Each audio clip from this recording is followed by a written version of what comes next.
জলে গিয়ে পৌঁছেছিলাম, আর জনক রাজা হাল চাষ করতে গিয়েছিল, তার লাঙলের শীতে আমায় পেয়েছিল।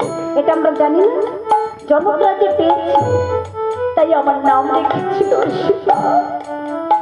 তারপরে আমি কত কষ্ট, আমাকে বনবাসী না হলো, আমি যে বনবাসী বাবা। তাই বলছি বাবা, আমার কি ধন কুকর্ম, মিথ্যে কথা বলছো যে আমি মিথ্যে কথা বলতে হবে কতটা তা ঠিক নেই, মালা করবার দরকার নেই, এটাও ভাবি, এটাও বলছি।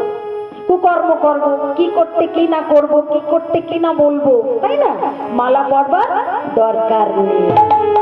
নিতাই গৌর প্রেমানন্দে, তাই তো মা? কিন্তু অবশ্যই দরকার।